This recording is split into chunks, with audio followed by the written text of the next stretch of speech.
Hi there, guys. So we're gonna move on to the part two of this video. We're gonna refer to the movements of the body, but with with regards to the appendage. Okay. Okay. So we have to be careful. Let's say for the knee, right? We're not gonna say flexion of the leg, right? That's like emergency, right? We have to say flexion of the knee.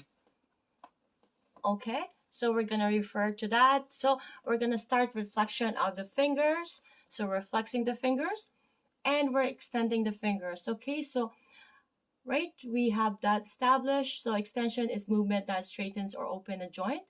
In anatomical position, most joints are extended. When a joint can extend beyond its normal range of motion, it is called hyperextension. Flexion is movement that bends a joint or brings the bone closer together. So in a fetal position, most joints are in a flexed position. Both flexion and extension takes place along the sagittal plane. So we have established that earlier, right? So movements of the body usually occurs at the joints where bones articulate, right? Or they connect. We have established this earlier that although movement affects the placement of the bones, the terminology of movement always refers to the joint because it's our it's a two connecting, right? The articulation of two joints, right? um so we can see in this figure here, okay, sorry, in this figure here, adduction of the hip, meaning they're adding together, moving towards the midline. Again, when you're doing memorizing or keeping this memory into permanent information into your brain, make sure you don't get mixed up because everything is referring to the anatomical positioning. So that's going to the midline, right? The midpoint always has that midpoint. So when it's going into the midpoint, that is going adduction.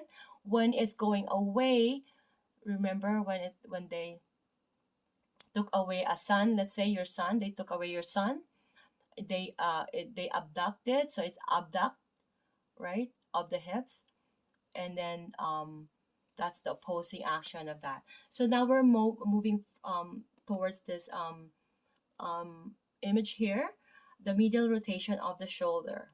Okay, so medial rotation and lateral rotation, this is the lateral rotation, if you can see this image here, sometimes refers to as internal and external rotation. Remember I did a video with regards to that. Okay, occurs at the shoulder and hip joints. When the joint medially rotates, the limb turns in toward the midline. Okay, so I said that it's going towards the midline of the body. There's always that referring point, which is this one, right? The midline.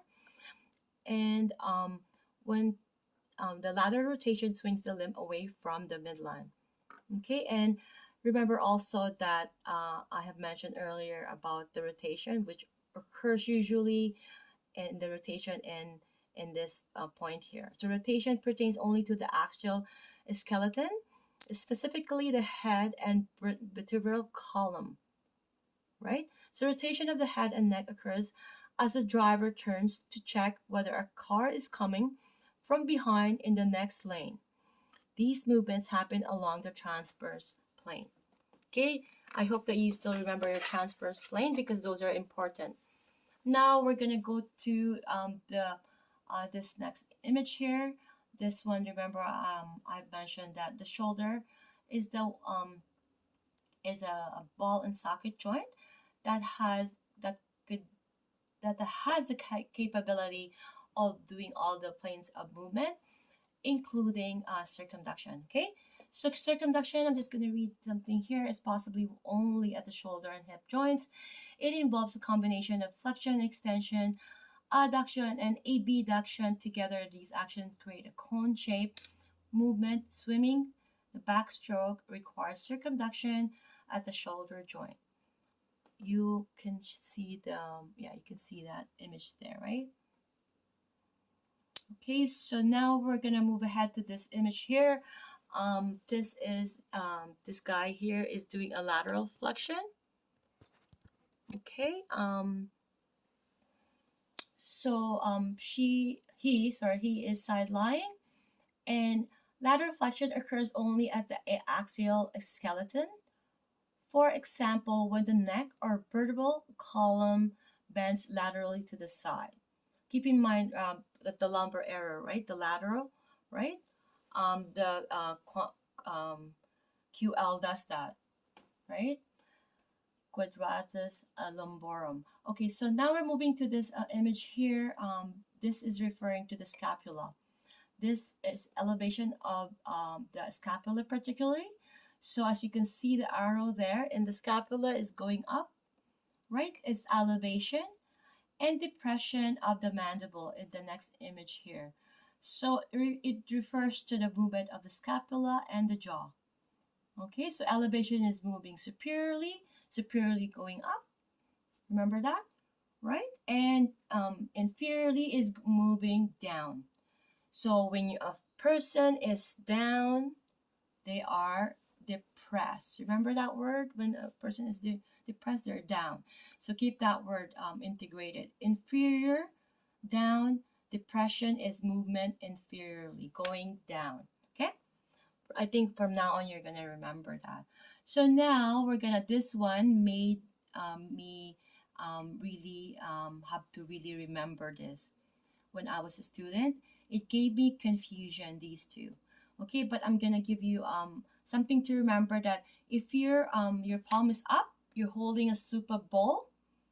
Your palm is down, you are throwing that soup ball. Okay, so I'm gonna read the notes here. Supination of the forearm sometimes is referred when you're opening a doorknob, right? So supination and pronation describe the pivoting action, the pivoting action of the forearm. My apologies. Supination, carrying a bowl of soup, it says here too, occurs when the radius and the ulna lie parallel to one another. Okay, we're going to establish that. So when they are parallel to one another, they are supinate because you're trying to control that soup so it doesn't get spilled. Okay, pronation is prone to spill it. So it takes place when the radius crosses over the ulna, turning the palm down. So if you're spilling the bowl, that's pronation.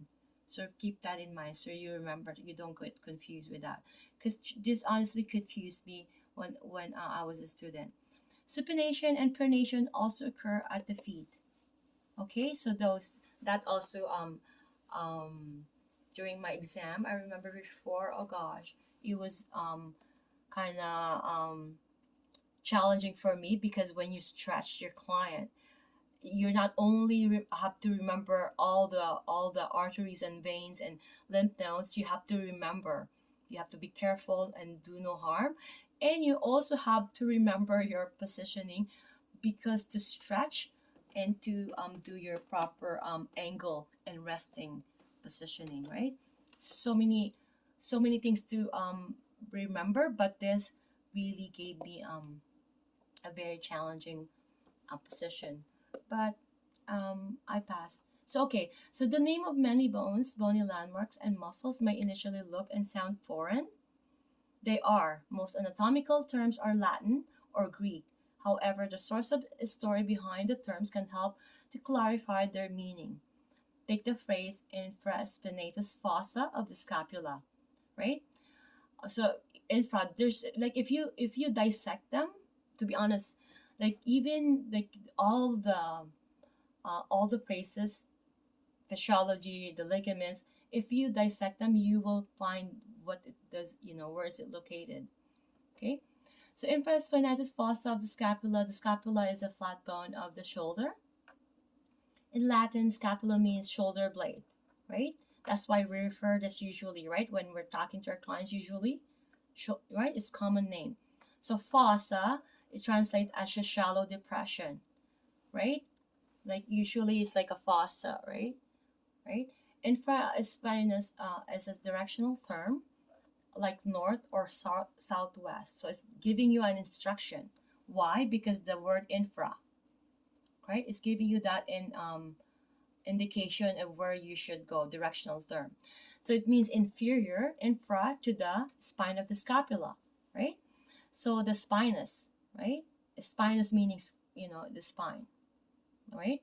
So put this all together, and the infraspinous fossa of the scapula translate as the shallow depression located below, right, below the spine, right? So you all know that this one it contains the infraspinatus um, fossa.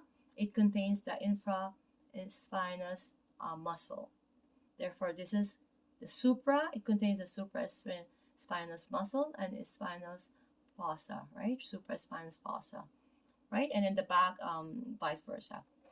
So, okay, where did I stop there? I lost. Okay, transition shoulder. Okay, so located below the spine of the shoulder blade.